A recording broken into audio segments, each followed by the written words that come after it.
بسم اللہ الرحمن الرحیم، السلام علیکم۔ میں ہوں ڈاکٹر نذیر صدیقی اور آپ دیکھ رہے ہیں میرا یوٹیوب چینل۔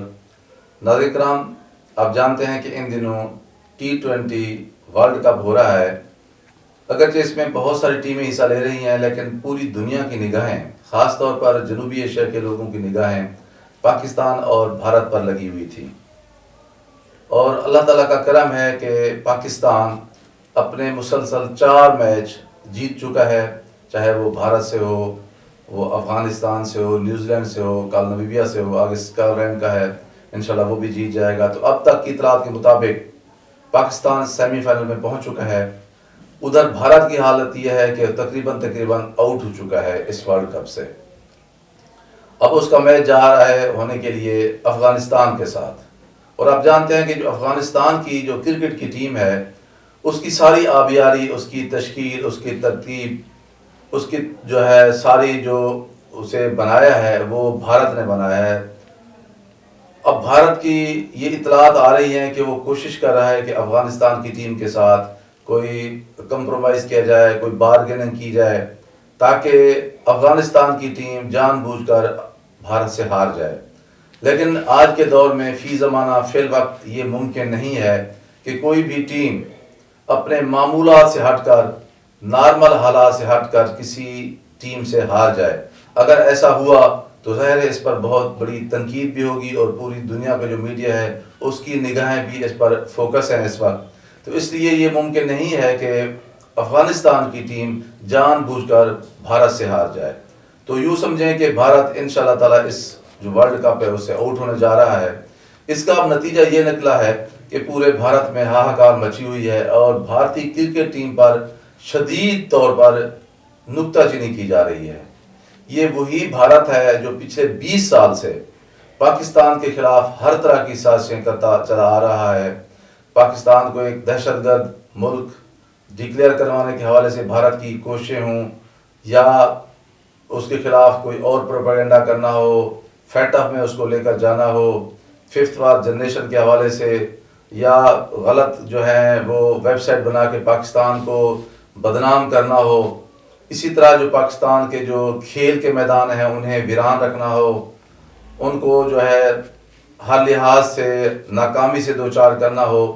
بھارت نے ہمیشہ یہی کوشش کی ہے کہ پاکستان کو ایک ناکام ریاست اور ایک دہشت گرد ریاست قرار دلوایا جائے۔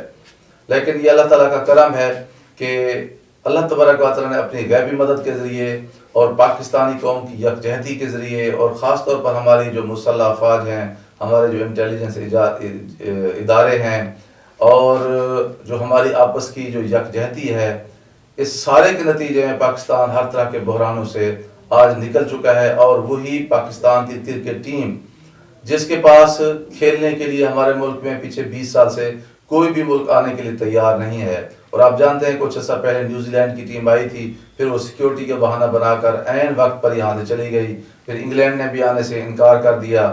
تو پچھلے کئی سالوں سے پاکستان بامر مجبوری دوسرے ممالک میں جا کر تو کرکٹ کو کھیلتا ہے، دبئی میں کھیلتا ہے، حتیٰ کہ PSL کے جو ہیں میچز وہ بھی ہمیں دبئی میں جا کر کھیلنے پڑتے ہیں، لیکن پاکستان کی سرزمین پر کوئی بھی ملک آ کر کھیلنے کو تیار نہیں ہے۔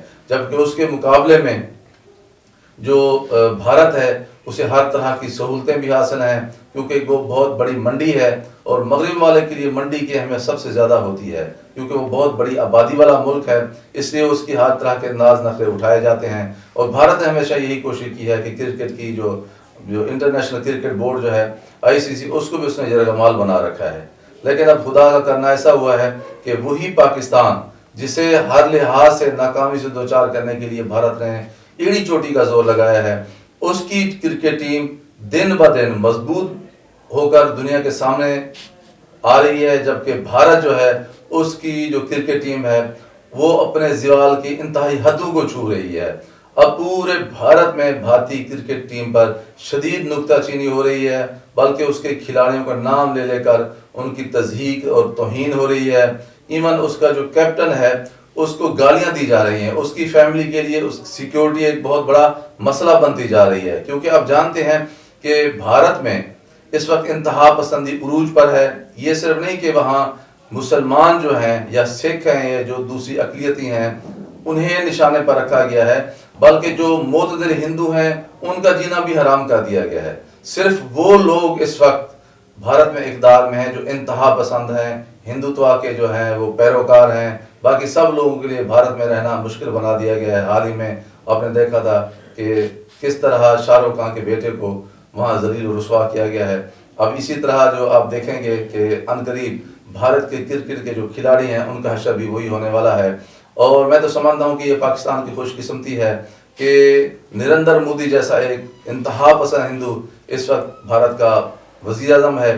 اگر مزید وہ 1-2 ٹینیور اور بھی پرائم منسٹر رہتا ہے تو بھارت جو ہے وہ اپنے ہی پالیسیوں کے نتیجے میں حصے بکھرے ہو جائے گا۔ کہاں چلا تھا بھارت پاکستان کے ٹکڑے ٹکڑے کرنے کے لیے، اب اپنی پالیسیوں کے نتیجے میں خود اسی انجام سے دوچار ہونے والا ہے۔ اور یہ سب کچھ ہم اس کی کرکٹ ٹیم کے حشر کی صورت میں بھی دیکھ رہے ہیں۔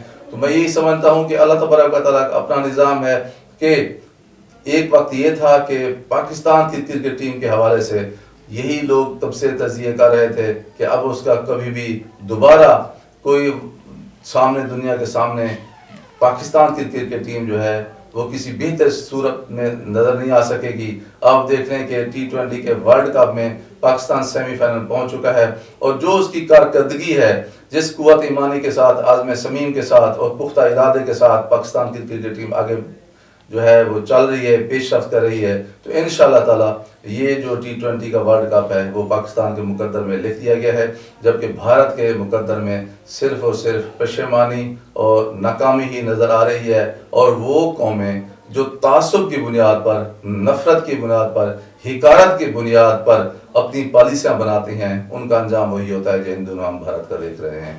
ناظرین کرام، آپ سے گزارش ہے کہ میرے YouTube channel doctor Nazir Siddiqui کو سبسکرائب فرمائیں، اس ویڈیو کو زیادہ سے زیادہ شیئر کریں، گھنٹی کے بٹن کو ضرور دبا دیا کریں تاکہ میری تمام ویڈیوز آپ دوستوں کے خدمت میں پہنچ سکیں۔ اگلے ویڈیو تک اجازت، السلام علیکم۔